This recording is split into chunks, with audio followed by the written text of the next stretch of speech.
Assalamualaikum warahmatullahi wabarakatuh. Salam sehat dan salam sejahtera untuk kita semua. Om Swastiastu, Namo Buddhaya, salam kebajikan. Kepada Ibu Kasmawati, selaku dosen dalam mata kuliah Teknik Presentasi dan Komunikasi. Perkenalkan, nama saya Bunga Sasda, mahasiswa program studi perencanaan wilayah dan kota, Universitas Terbuka. Pada kesempatan ini, izinkan saya untuk mempresentasikan materi dengan judul Identifikasi Karakteristik Guna Lahan dan Kegiatan di Kota Bandung. Perkembangan kota memiliki dua bentuk utama menurut Dokiadis 1968. Pertama, pertumbuhan merupakan peningkatan jumlah penduduk dan aktivitas ekonomi secara alami. Ketika penduduk bertambah, kebutuhan terhadap tempat tinggal, fasilitas pendidikan, kesehatan, transportasi, dan lapangan kerja juga meningkat. Akibatnya, kota akan meluas. 2. Transportasi adalah perubahan struktur ruang kota karena adanya kebutuhan fungsi baru. Misalnya, kawasan permukiman berubah menjadi pusat perdagangan, industri dialihkan ke pinggiran kota, atau ruang terbuka hijau diganti dengan infrastruktur. Konsekuensi bagi penataan ruang, perkembangan kota menyebabkan perubahan tata ruang dan penggunaan lahan. Jika tidak dikelola dengan baik, dapat muncul masalah seperti kemacetan, permukiman kumuh, banjir, dan kerusakan lingkungan. Karena itu, pengelolaan ruang harus direncanakan secara terarah agar kota berkembang secara berkelanjutan dan tertata. Konsep transformasi kota. Transformasi ruang terjadi melalui 4 tahap, yaitu pertama, penetrasi.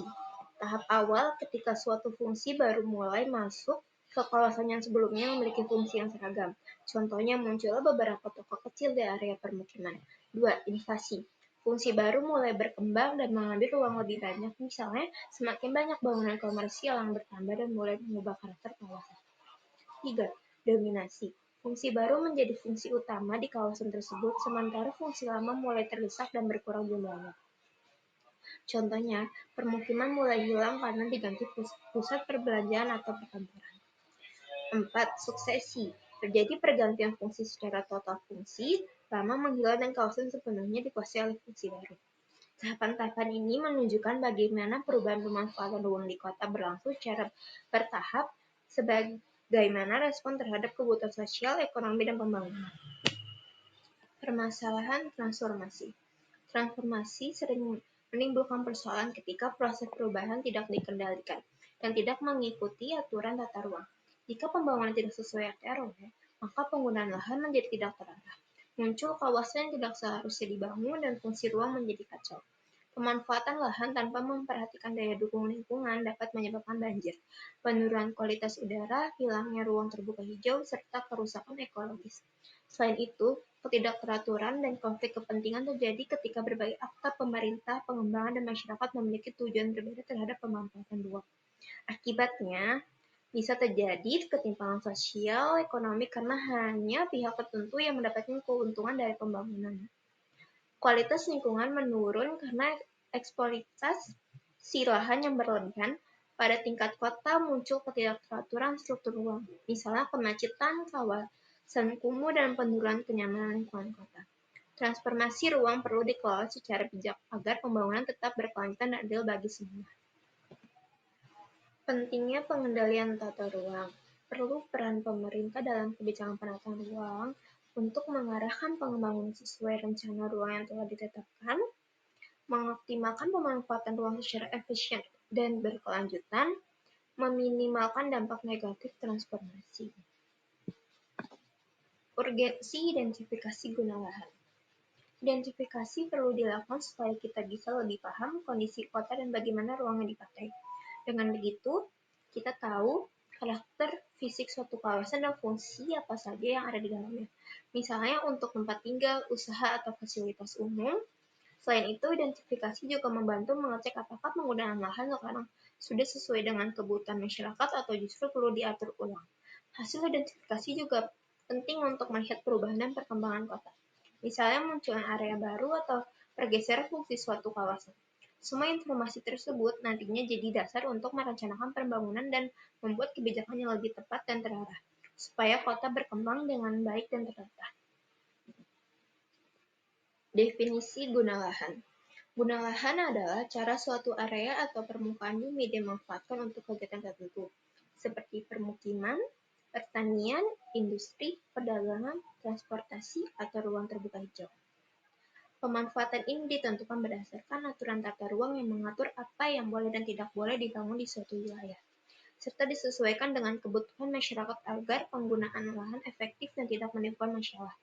Jadi, guna lahan menggambarkan fungsi nyata dari suatu kawasan, misalnya apakah digunakan untuk tempat tinggal, pusat bisnis, sekolah, fasilitas umum, atau kegiatan lainnya. Tujuannya agar lahan dimanfaatkan secara terencana, tertib, dan berkelanjutan. Definisi kegiatan. Kegiatan adalah segala bentuk aktivitas yang dilakukan manusia pada suatu bidang lahan, baik aktivitas ekonomi, sosial, maupun pelayanan publik. Contohnya kegiatan perdagangan di toko, kegiatan belajar di sekolah, kegiatan produksi di pabrik, atau kegiatan rekreasi di taman. Kegiatan ini menunjukkan bagaimana ruang dimanfaatkan oleh masyarakat sesuai kebutuhan dan fungsi yang ingin dicapai di lokasi tersebut. Dengan kata lain, kegiatan menjadi bukti nyata penggunaan ruang dalam kehidupan sehari-hari. Klasifikasi guna lahan perkotaan. Secara umum, guna lahan kota dibedakan menjadi 5. Permukiman untuk tempat tinggal penduduk. 2. Komersial untuk kegiatan perdagangan dan seperti toko, kantor, dan pusat belanja. 3. Industri untuk kegiatan produksi dan pergudangan. 4. Ruang terbuka hijau, area hijau untuk fungsi ekologis dan rekreasi seperti taman dan hutan kota. 5. Kawasan lindung untuk menjaga lingkungan misalnya daerah resapan air dan konservasi. 6. Campuran menggabungkan beberapa fungsi dalam satu kawasan seperti apartemen dengan pusat belanja. 7. Fasilitas publik dan infrastruktur untuk pelayanan umum seperti sekolah, rumah sakit, jalan, terminal, dan jaringan utilitas. Klasifikasi ini membantu kota tertata dan berkembang secara seimbang. Kondisi Kota Bandung. Kota Bandung punya susunan ruang yang cukup rumit karena banyak kegiatan ekonomi, sosial, pendidikan, dan pariwisata yang berlangsung di dalamnya. Banyaknya aktivitas dan pertumbuhan penduduk membuat kebutuhan ruang semakin besar. Namun, tidak semua kawasan sesuai dengan rencana tata ruang, sehingga sering terjadi rebutan ruang dan perubahan fungsi lahan yang cepat. Misalnya area rumah berubah jadi pusat usaha, akibatnya muncul masalah seperti kemacetan, kawasan padat dan tidak teratur, dan lingkungan yang makin kurang nyaman. Tujuan survei ini adalah untuk mengetahui apakah penggunaan lahan di suatu kawasan sudah sesuai dengan jenis kegiatan yang berlangsung di dalamnya. Survei dilakukan dengan cara mengidentifikasi kondisi fisik kawasan, jenis dan variasi kegiatan yang ada, serta melihat bagaimana aktivitas di kawasan tersebut berkembang dari waktu ke waktu. Hasil survei ini akan membantu memahami apakah pemanfaatan ruang sudah tepat, atau perlu dilakukan penataan ulang agar kawasan lebih tertata dan berfungsi optimal. Sasaran survei. Sasaran kegiatan mencakup 1. Mengidentifikasi karakteristik guna lahan di setiap wilayah perencanaan di Kota Bandung. Artinya, survei bertujuan untuk mengetahui bagaimana masing-masing wilayah di Bandung digunakan. Apakah sebagai permukiman, komersial, industri, fasilitas publik, RTH, dan sebagainya. 2. Mengidentifikasi variasi kegiatan dalam tiap kategori guna lahan. Survei melihat jenis dan ragam aktivitas yang terjadi pada setiap fungsi lahan. Misalnya pada kawasan komersial terdapat toko, restoran, perkantoran, atau layanan jasa lain. 3. Mengidentifikasi perkembangan dan perubahan fungsi kegiatan. Survei juga bertujuan memahami bagaimana kegiatan dan suatu kawasan berkembang atau berubah dari waktu ke waktu, seperti permukiman yang berubah menjadi pusat bisnis atau area perdagangan yang semakin meluas. Keluaran yang diharapkan dari survei ini adalah sebuah laporan lengkap dan terperinci yang berisi hasil identifikasi kondisi guna lahan, kegiatan, serta perkembangan ruang di kawasan yang diteliti. Laporan tersebut nantinya bisa menjadi acuan penting bagi pemerintah atau pihak terkait dalam menyusun kebijakan perencanaan dan pengembangan kota pada tahap selanjutnya, sehingga keputusan yang dibuat lebih tepat, terarah, dan berbasis data. Lingkup kegiatan. Pertama, lokasi survei. Dilaksanakan di seluruh wilayah administratif Kota Bandung, mencakup 30 kecamatan dan 151 kelurahan. Fokus survei untuk mengetahui kondisi penggunaan lahan seperti permukiman, perdagangan, industri, fasilitas umum, fasilitas sosial, dan ruang terbuka hijau. 2. Pembagian wilayah pengembangan. Kota Bandung dibagi menjadi 6 wilayah pengembangan untuk mempermudah pengamatan dan analisis. Seperti wilayah pengembangan memiliki karakteristik dan fungsi pengembangan yang berbeda agar perencanaan lebih terarah. 3. Waktu pelaksanaan survei.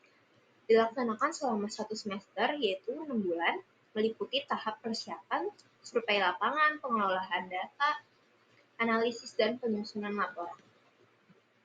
Pendekatan pelaksanaan. Pada tahap awal, pelaksanaan survei dilakukan dengan menyusun beberapa komponen penting, yaitu pemahaman dan perumusan masalah, menjelaskan apa isu utama yang ingin diteliti dan mengapa survei perlu dilakukan. Kebutuhan dan tipe data. Menentukan data apa saja yang perlu dikumpulkan, baik data primer maupun sekunder, serta jenis informasi yang dibutuhkan untuk menjawab masalah penelitian. Populasi dan sampel. Menetapkan siapa atau objek apa yang menjadi sasaran survei, serta teknik pemilihan sampel yang akan digunakan. Instrumen dan metode survei. Menentukan alat pengumpulan data seperti kuesioner, observasi lapangan, wawancara, atau dokumentasi secara metode pelaksanaan. Tahap-tahap ini penting untuk memastikan survei berjalan terarah dan menghasilkan data yang valid dan dapat dipertanggungjawabkan. Tahapan survei. Tahapan teknik mencakup: pertama, penentuan area survei, menentukan wilayah atau lokasi yang akan diteliti sesuai tujuan survei. Kedua, pelaksanaan survei lapangan dan etika survei, mengumpulkan data secara langsung di lokasi melalui observasi, kuesioner, atau wawancara dengan tetap menjaga sopan santun, izin, dan privasi responden. Tiga, pengelolaan dan penyajian data. Data yang terkumpul kemudian diolah, diklasifikasikan, dan ditampilkan secara bentuk tabel, grafik, peta, atau deskripsi agar lebih mudah dipahami. 4. Analisis dan interpretasi hasil. Data yang sudah diproses dianalisis untuk memahami pola, hubungan, dan temuan penting, kemudian ditafsirkan untuk menjawab tujuan survei dan memberikan rekomendasi. Tahapan ini memastikan proses survei berjalan sistematis dan hasilnya dapat digunakan untuk perencanaan lebih lanjut. Organisasi pelaksanaan. Pengelolaan kegiatan survei melibatkan beberapa langkah penting, yaitu pembentukan struktur tim, menentukan susunan anggota tim survei beserta peran dan tugas masing-masing, seperti koordinator, enumerator lapangan, analisis data, dan penulisan laporan. Penyusunan proposal survei, membuat dokumen perencanaan yang menjelaskan tujuan survei, metode yang digunakan, kebutuhan data, jadwal pelaksanaan, serta anggaran yang diperlukan. Diskusi dan koordinator kebutuhan data. Melakukan pertemuan internal maupun dengan pihak eksternal untuk memastikan data apa saja yang dibutuhkan dan bagaimana cara memperoleh agar sesuai tujuan survei. Pengurusan perizinan dengan pihak terkait. Mengurus surat izin atau rekomendasi kepada instansi pemerintah, kelurahan, kecamatan, atau pemilik lokasi agar kegiatan survei dapat dilakukan secara resmi dan lancar. Pengelolaan yang baik akan membuat pelaksanaan survei berjalan efektif, terarah, dan dapat dipertanggungjawabkan. Metode pengumpulan data. Pertama, observasi lapangan, mengamati kondisi fisik dan aktivitas langsung di lokasi. 2. Wawancara stakeholder, mengumpulkan informasi dari pihak terkait seperti warga atau pemerintah. 3. Dokumentasi, mengambil foto, video, dan mengumpulkan dokumen resmi. 4. Studi literatur dan data sekunder, menggunakan sumber tertulis seperti laporan, peta, dan data BPS sebagai pendukung. Peran pemerintah. Pemerintah berperan untuk mengatur dan mengarahkan penataan ruang agar sesuai dengan RT/RW dan RDTR, mengawasi pemanfaatan ruang, memastikan penggunaan lahan tidak menyimpang, menjaga keseimbangan antara kepentingan publik dan pembangunan sehingga ruang kota tetap tertata dan berkelanjutan. Kesimpulannya, identifikasi guna lahan dan kegiatan di Kota Bandung sangat penting untuk memahami dinamika transformasi kota, sehingga pembangunan dapat diarahkan secara efektif, efisien, dan berkelanjutan. Sekian dari saya, kurang lebihnya mohon maaf. Wassalamualaikum warahmatullahi wabarakatuh.